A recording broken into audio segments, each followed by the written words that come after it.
Welcome to the show, everybody. I'm your host, Rob Rodriguez.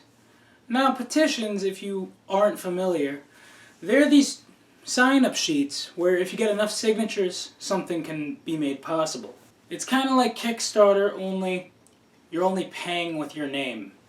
Now, these petitions, they can be positive, they can be negative. For example, a positive one is a petition to bring back a TV show. Preferably a TV show that is a children's show that a lot of grown-ups really are nostalgic on. 20-somethings and 30-somethings really want this show back for some reason. And just so you know, if you go back to the PBS video, we've talked about it.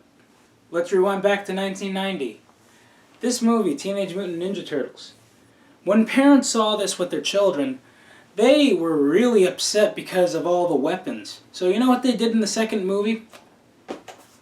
I'm sorry, but they used salami, they used sausage, they used yo-yos. I mean, it's kind of way different, especially if you're binging on the movies and watching them in order. You're wondering, why is the weapon built into the costume but they're not using it?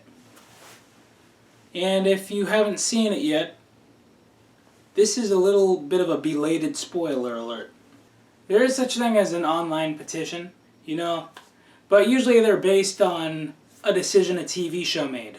Like, for example, there was the Bring Brian Griffin Back to Family Guy or We'll Stop Watching. We'll boycott the show if you don't bring him back. Luckily, they brought him back. But think about it, why would you kill off a character in a cartoon in the first place? Some of these are very, a little, are you in your own world kind of requests, like, bring Elena back to the Vampire Diaries.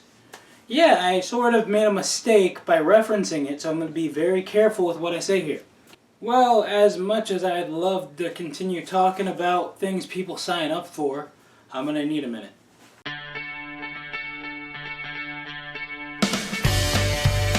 So I'm sure everyone has the same opinion on commercials.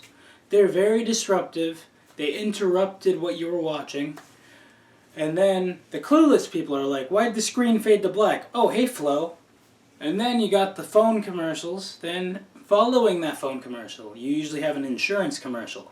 Speaking of insurance, you know how State Farm, little known fact, not many people know this surprisingly, but they hired SNL alumni as spokespeople to be their most famous characters.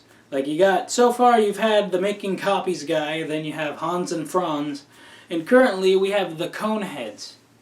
Yeah, those commercials are playing all the time. But however, we all know the show is going to come back within a 5, maybe 3-minute radius. That is, it may come back before someone steals the remote from you.